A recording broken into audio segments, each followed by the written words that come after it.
dilakukan. Nah, ini terkait dengan bukti audit, masih terkait dengan bukti audit.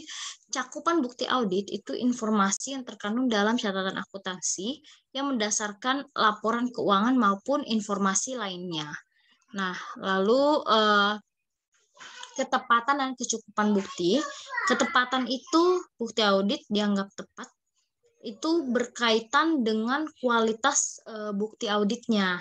Lalu bukti audit ini dianggap berkualitas jika seperti apa? Jika bukti tersebut relevan dan andal. Nah, kita lihat lagi, kapan sih bukti audit dikatakan relevan dan andal gitu? Bukti audit kita katakan relevan itu ini sepenuhnya oleh penilaian auditor ya. Jadi apa yang menjadi takaran, oh bukti ini relevan, bukti ini tidak relevan. Jadi yang menjadi takarannya adalah ketika bukti tersebut sudah sesuai dengan asersi yang akan kita tuju. Kenapa? Jadi kan asersi itu macam-macam ya. Yang tadi ada completeness, ada akurasi, ada valuasi gitu. Jadi tergantung semua jenis asersi ini. Macam-macam asersi ini tentu punya bukti yang berbeda-beda juga, butuh bukti yang berbeda-beda. Nah, jadi bukti audit akan relevan jika dia sudah sesuai dengan asersi yang akan dituju. Nah, asersi ini ditentukan sejak awal oleh seorang auditor ketika dia melakukan pemahaman terhadap internal control dalam suatu perusahaan. Nanti dia lihat, oh berarti perusahaan ini tuh butuh asersi ini gitu. Nah, baru nanti kemudian dia cari bukti yang sesuai sama asersinya. Lalu kecukupan. Nah, kecukupan ini berkaitan dengan kuantitas bukti audit ya jumlahnya. Kuantitas bukti audit ini dipengaruhi oleh penilaian auditor atas risiko kesalahan penyajian material dan juga kualitas bukti tersebut. Jadi semakin bukti tersebut berkualitas, maka kemungkinan kuantitasnya juga tidak perlu dibanyak-banyakin, tapi ini tetap ini ya, tergantung kasusnya seperti apa sih. Nah, ini terkait relevansi tadi ya udah dibahas. Jadi kita lihat hubungannya dengan asersinya apakah udah sesuai atau tidak. Nah, jika sudah sesuai maka bukti tersebut akan dikatakan relevan. Nah, tapi kembali lagi kalau bukti ini relevan dengan asersi ini, belum tentu bukti ini relevan juga dengan asersi yang lain. Jadi itu, kita lihat tujuan kita asersinya apa, baru kemudian kita menentukan buktinya. Contohnya nih, kita mau melakukan pengujian terhadap kurang saji utang. Maka bukti audit yang relevan adalah kita melakukan pengujian informasi tentang pembayaran utangnya. Nah, yang tidak sesuai itu misalnya kita malah melakukan pengujian utang usaha yang tercatat. Nah, ini kan tidak relevan. Jadi ini tidak sesuai dengan asersi yang mau kita tuju. Maka dari itu pengujian tentang usaha yang seperti ini buktinya akan bersifat lemah gitu, tidak relevan. Nah, ini berkaitan dengan keandalan ya. Jadi kan harus relevan dan andal. Nah, tingkat dapat dipercaya suatu bukti. Keandalan ini 100% ditentukan oleh penilaian seorang auditor ya. Jadi sebenarnya tidak ada ukuran pastinya, tapi ada ukuran-ukuran umum. Nah, di sini bisa kita lihat. Nah, nanti auditor itu udah tahu, oh kalau antara ini sama ini yang lebih andal gitu. Jadi auditor sudah punya penilaian sendiri gitu. Nah, misalnya ada bukti audit yang diperoleh dari sumber independen di luar entitas dan ada yang diperoleh dari sumber independen di dalam entitas. Maka yang lebih andal adalah yang dari luar karena dia tidak punya kepentingan gitu dalam laporan keuangan itu. Atau misalnya gini, buktinya yang akan lebih andal itu ketika pengendalian di dalam suatu perusahaan itu efektif. Jadi internal kontrol perusahaan ini udah ketat. Jadi pasti dokumen-dokumen hasil yang ada di perusahaan pasti adalah dokumen yang dapat dipercaya gitu. Misalnya internal kontrol di gudangnya itu ketat sekali gitu. Pasti dokumen catatan terkait dengan barang keluar masuk itu juga pasti lebih dapat kita percaya karena kita tahu bahwa tingkat pengendaliannya sudah sangat baik gitu. Nah, misalnya ada juga bukti audit yang kita peroleh secara langsung itu dapat diandalkan daripada bukti audit yang kita peroleh secara tidak langsung melalui penarikan kesimpulan. Jadi auditor kan bisa ya nyari bukti sendiri gitu. Jadi auditor itu lebih percaya bukti yang dia cari sendiri sebenarnya. Kenapa? Karena dia mencari kan, nanti dia menyamakan dengan yang disediakan oleh perusahaan. Oh, kalau udah sama, berarti benar gitu. Lalu misalnya ada dokumen dalam bentuk buku, dokumen, kertas, data elektronik, ini lebih andal daripada daripada bukti yang kita peroleh secara lisan gitu. Karena yang ini itu tidak dapat diubah gitu ya istilahnya. Lalu bukti audit yang diperoleh dari hasil dari dokumen asli ini lebih dapat diandalkan daripada yang diperoleh dari fotokopi, dan masih banyak lagi ukuran-ukuran lainnya. Nah, ukuran ini kembali lagi tetap ditentukan sepenuhnya oleh auditor. Nah, ini berbagai cara pengumpulan bukti audit. Ini kemarin itu jenis bukti ya, tapi sebenarnya ini adalah berbagai teknik pengumpulan bukti audit. Jadi yang pertama ada inspection physical, atau kita kenal biasanya physical examination ya. Jadi ini auditor akan melakukan pertimbangan fisik dari aset-aset berwujud. Biasanya aset yang dihitung itu dengan perhitungan langsung seperti ini adalah kas dan inventory. Lalu inspeksi dokumen. Nah, ini auditor akan melakukan inspeksi pada dokumen-dokumen klien. Nah, dokumen ini ada dua ya, ada dokumen internal dan ada dokumen eksternal. Nah, yang ketiga, kita bisa melakukan konfirmasi, mendapatkan bukti dengan cara melakukan konfirmasi. Jadi kita lakukan konfirmasi kepada pihak luar, pihak eksternal terhadap laporan keuangan. Misalnya kita mau tahu jumlah kas perusahaan di bank gitu, berarti kita minta konfirmasi kepada pihak bank dengan cara mengirimkan meminta rekening koran. Nah, nanti rekening koran inilah yang menjadi bukti auditnya gitu. Lalu ada analytical procedure. Ini mencakup pemahaman industri dan bisnis yang dilakukan klien, lalu menilai kemampuan entitas untuk melaksanakan konsep going concern-nya, lalu mengindikasikan adanya kemungkinan misstatement di dalam laporan keuangan dan mengurangi tes audit yang detail gitu. Jadi analytical procedure ini digunakan untuk memperoleh bukti-bukti audit yang tepat dan tidak memakan waktu dan biaya. Lalu bisa juga inquiry atau kita melakukan sesi wawancara dengan cara secara langsung atau bisa juga tertulis dengan klien kita. Lalu ada recalculation dan re-performance. Nah, ini dua ini sebenarnya tujuannya hampir sama ya. Tujuan atau hasil bukti audit ini sama, cuman cara pendapatkannya yang berbeda. Kalau recalculation itu kita sebagai auditor tinggal memeriksa kembali sampel perhitungan yang udah dibuat sama klien. Tapi kalau re-performance kita menghitung dengan metode yang berbeda dengan klien. Jadi kita hitung sendiri gitu. Kita kalkulasi sendiri lalu kemudian kita cocokkan dengan yang disajikan oleh klien. Kalau udah tepat berarti udah benar. Tapi kalau misalnya tidak tepat, oh berarti ada yang salah gitu. Jadi dengan metode yang berbeda biasanya kalau re-performance. Nah, kalau observation ini adalah observasi. Jadi kita lihat aktivitas klien secara langsung. Misalnya kita datang ke gudang dan lain-lain ya.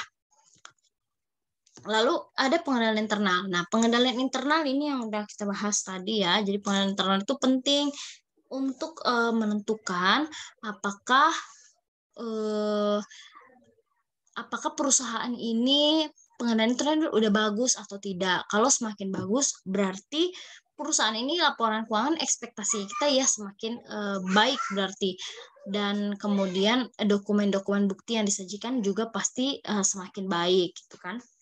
Nah, auditor ini harus memperoleh pemahaman atas pengendalian internal yang diterapkan perusahaan dan melakukan pengujian atas keefektifan pengendalian internal tersebut. Caranya bagaimana? Pengendalian ini adalah disebut dengan test of control atau TOC. Nah, perusahaan juga akan melakukan pengendalian internal dengan cara mendesain. Gitu. Ada desain pengendalian internal. Desain pengendalian internal sendiri biasanya dibuat langsung oleh seorang auditor, tapi bukan auditor yang audit. Nah, dibuat langsung oleh auditor, karena auditor itu adalah orang yang paling paham di mana bagian-bagian yang beresiko tinggi atau bagian-bagian yang fraud-nya itu tinggi gitu. nanti akan ada pengendalian internal yang lebih ketat di sana. Tapi auditor yang merancang desain pengendalian internal bagi suatu perusahaan itu tidak boleh mengaudit perusahaan tersebut. Karena ya dia yang desain, tidak mungkin dia yang menguji sistem itu kan. Jadi harus diuji oleh auditor lain. Nah, ini tahapan dalam audit. Ini dari Hayes 2014 ya. Jadi ada 2 sumber nih. Yang kedua nanti kita lihat dari Arens. Nah, yang pertama dari Hayes dulu, Hayes 2014. Jadi dia bagi ada 4, ada client acceptance, planning, testing and evidence, evaluation, and reporting. Client acceptance ini intinya dia memahami background atau latar belakang klien dulu. Juga dia bisa lihat nih dari auditor jadi dia lihat ke auditor pendahulunya, dia lihat bagaimana auditor tersebut memperoleh dokumen bukti, kemudian bagaimana auditor itu menyatakan pendapatnya terhadap perusahaan ini dan lain-lain. Bisa juga kita lihat ke lingkungan pengendaliannya. Lalu kalau udah cocok, udah pas, udah aman, tidak ada yang salah atau mengganjal, baru kemudian kita membuat surat perikatan.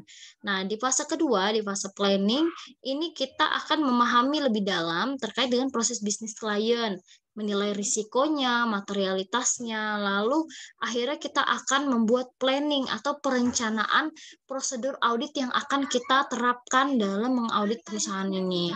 Lalu masuk ke fase ketiga, ini pelaksanaan prosedur auditnya, melakukan berbagai macam tes, uji, untuk kemudian mendapatkan bukti-bukti audit dan keyakinan terhadap laporan keuangan.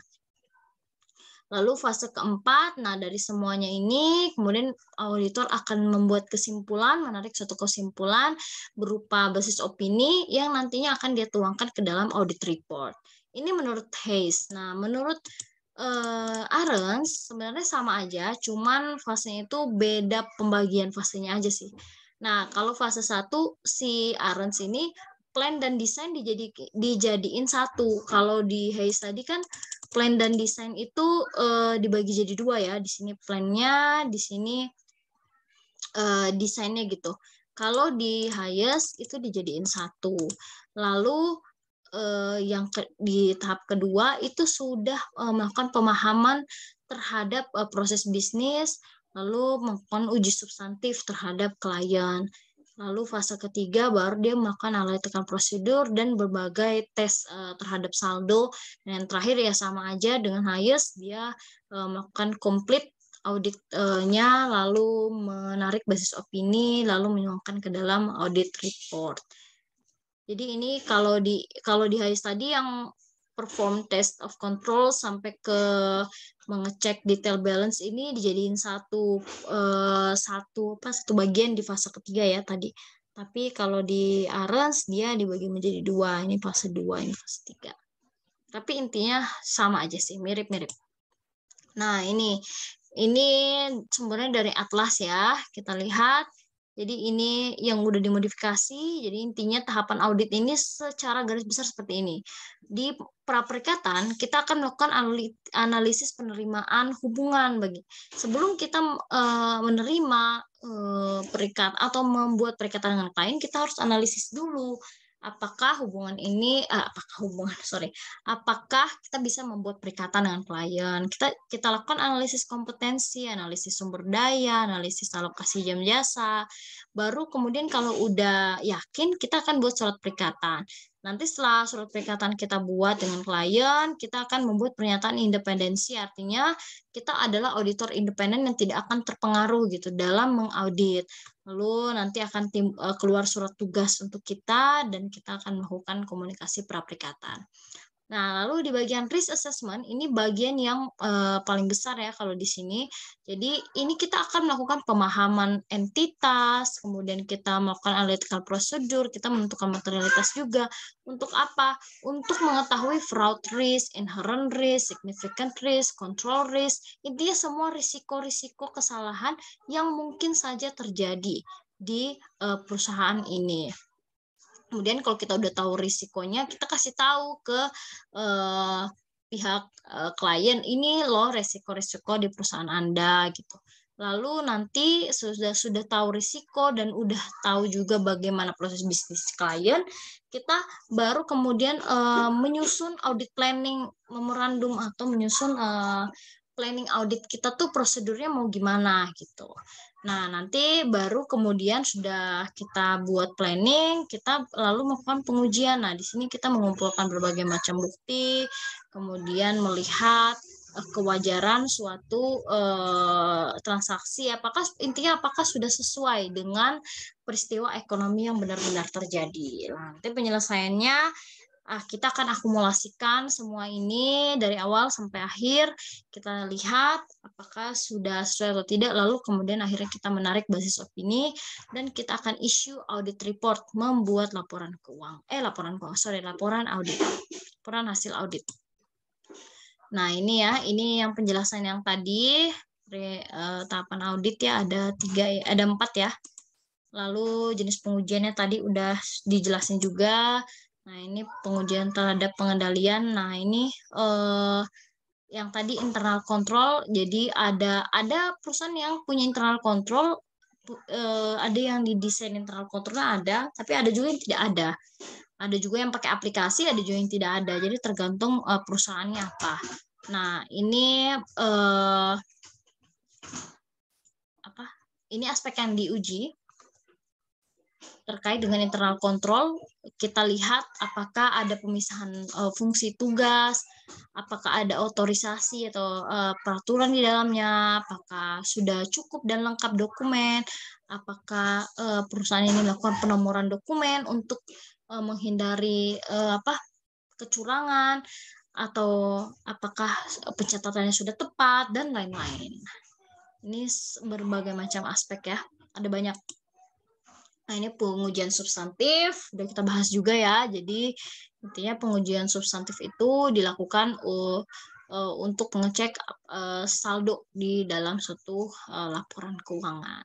Oke, teman-teman, ini pertemuan kita hari ini, bagian TM pertama dari mata kuliah akuntansi mata kuliah praktek audit. Semoga teman-teman mengerti, karena ini benar-benar harus kita pahami dulu bagaimana dasar-dasar audit sebelum nanti kita lanjut ke pertemuan-pertemuan berikutnya. Oke, see you.